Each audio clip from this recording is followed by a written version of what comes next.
Il y a à peine une semaine, ce village était encore sous scellé. 4 hombres fueron asesinados. Des groupes de paramilitaires d'extrême droite se forment. La oleada de violencia se sigue incrementando en nuestro departamento. Vino el ejército, murieron 2 compañeros.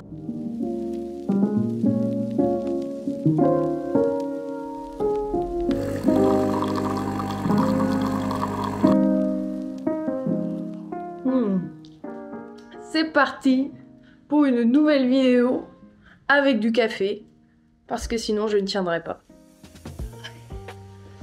Hello et bienvenue sur le coup de pouce. Moi c'est Manon et avec mon compagnon Laurent, on traverse l'Amérique latine à la recherche de beaux paysages mais aussi à la rencontre d'acteurs du changement.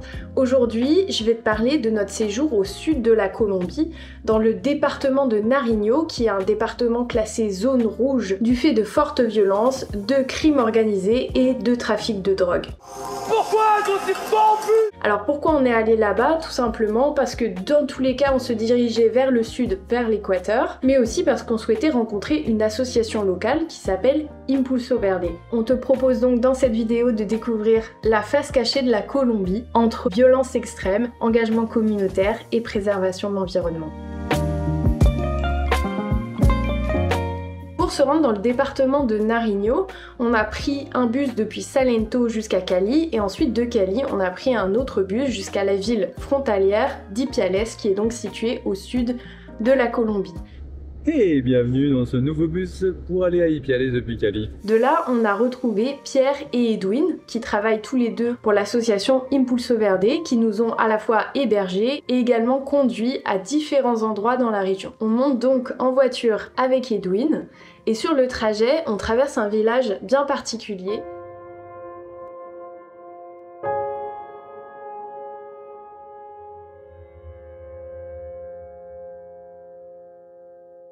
Edwin nous explique qu'il y a à peine une semaine, ce village était encore sous scellé, confiné, à cause de groupes paramilitaires qui justement bloquaient le village. Et donc là, on comprend en fait que ce qu'on lisait dans l'actualité il y a 10 ans en particulier pour la Colombie, ce qu'on entend aujourd'hui qui est que la Colombie est beaucoup plus safe et qu'on peut y aller en tant que touriste. Dans notre tête, il s'était fait l'idée que les groupes paramilitaires ou les FARC n'existaient plus vraiment, que les groupes étaient démantelés et que cette violence, elle n'était plus là en Colombie. Et là, en fait, on réalise qu'il y a toujours des groupes qui sont illégaux, mais toujours formés, en particulier au sud de la Colombie. 4 hombres fueron asesinados. La oleada de violencia se sigue incrementando en nuestro departamento. 5 narcotraficantes fueron capturados. Si tu connais pas ce pan de l'histoire de la Colombie, il a commencé dans les années 60. Des groupes de guérilleros communistes se forment, comme les FARC. Donc FARC, ça veut dire Forces armées révolutionnaires de Colombie. Mais il y a aussi l'armée de libération nationale, justement pour défendre les intérêts des paysans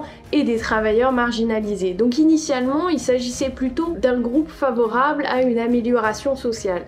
Sauf que tout part en cacahuète, des groupes de paramilitaires d'extrême droite se forment également, et donc on a un triple conflit, et la plupart des civils se trouvent pris entre ces feux-là. La Colombie, elle est aussi, vous le savez sûrement, fortement touchée par le trafic de drogue. Pablo Escobar ne tuera plus. Le parrain de la drogue a été tué par les policiers à Medellín en Colombie. Faut savoir que même si les cartels de Medellín et de Cali apparemment auraient été éradiqués, il y a toujours énormément de trafic de drogue en Colombie, et en particulier dans le sud de la Colombie, dans le département de Nariño et sur la côte pacifique. La Colombie, elle est également fortement touchée en règle générale par le crime organisé. Donc c'est pas juste les homicides, c'est pas juste le trafic de drogue, c'est également les vols organisés.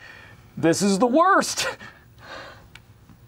Et ils sont appelés en espagnol Bacrim. Dans cette journée, on va aller rencontrer tout d'abord une première association qui s'appelle La Mujer Emprendedora, qui est composée du coup de femmes engagées de la communauté.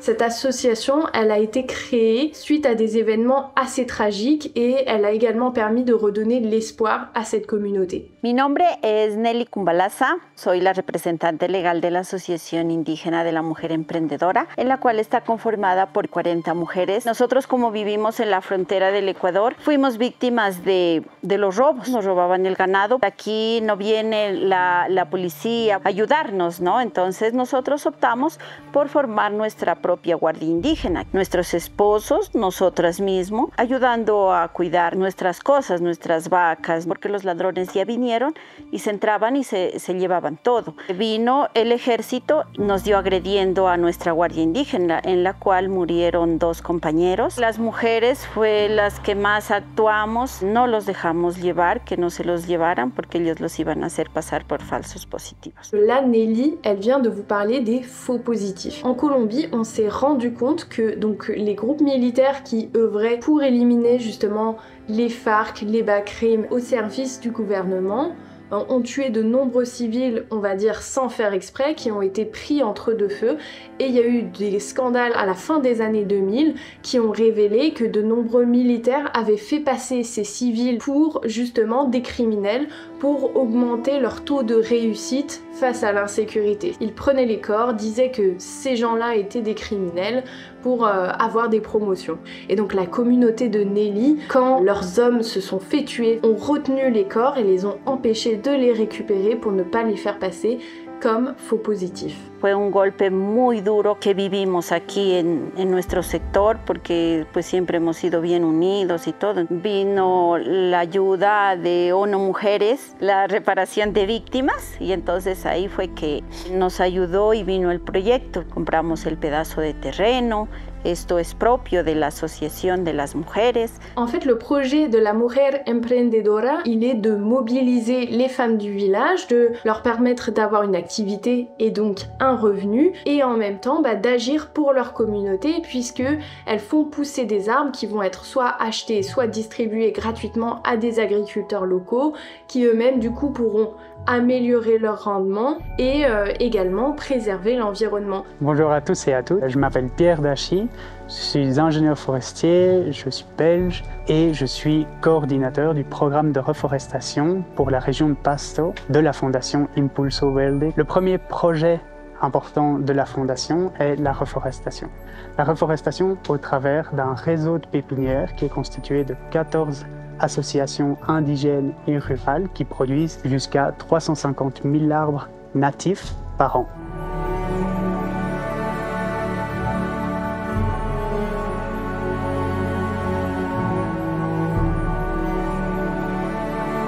Empezamos en preparar el sustrato, lo separamos según sus clases.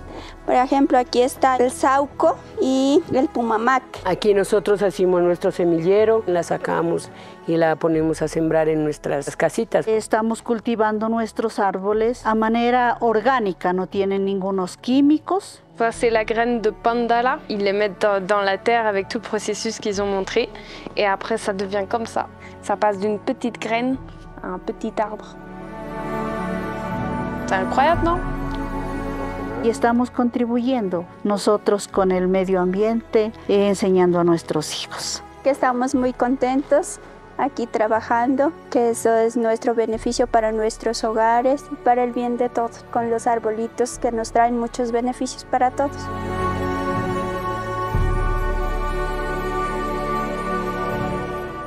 On a trouvé ça vraiment inspirant parce que le département de Nariño, il fait souvent l'actualité justement pour l'insécurité. Le département de Nariño, ce n'est pas que ça. Il y a des activités hyper innovantes qui sont faites sur place. Ça aussi, ça devrait faire beaucoup plus la une des actualités et ça devrait être beaucoup plus mis en lumière.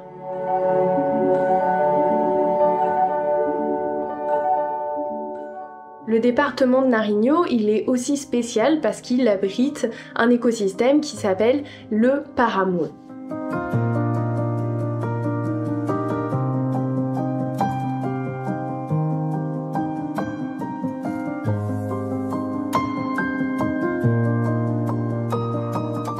Le Páramo, c'est une écorégion très riche en termes de biodiversité, mais aussi très riche en termes de fourniture d'eau douce. Il est caractérisé par son climat froid et humide, puisqu'il est situé à une altitude entre 3000 et 4000 mètres. Sa végétation, elle est principalement constituée de plantes endémiques comme les frailejones que vous pouvez voir qui sont les sortes de palmiers dont on fait référence quand on est justement allé visiter le Páramo de Cumbal.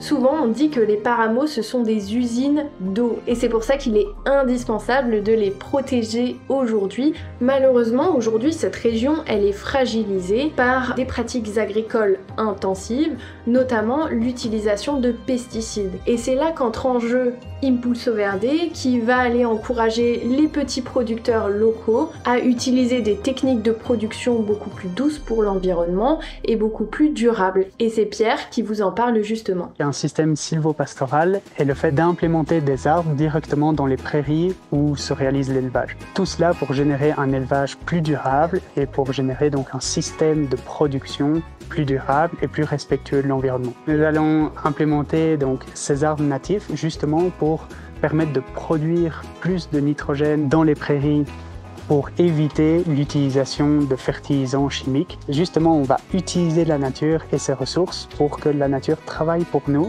et produire ce qu'on a besoin. Par exemple, le nitrogène pour permettre à l'herbe de grandir plus vite, de grandir de meilleure qualité pour avoir une production de lait accrue, une qualité de lait augmentée. Ces systèmes vont être écologiquement gagnants, vont surtout avoir des avantages économiques directement pour le fermier, un impact social directement pour la région et pour la communauté en tant que telle.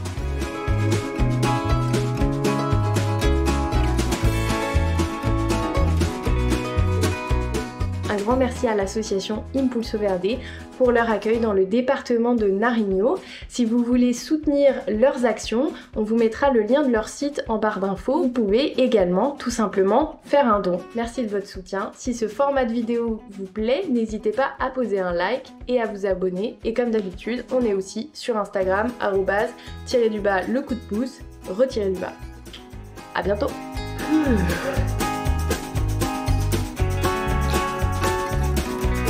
Ah, je suis bien fatiguée quand même.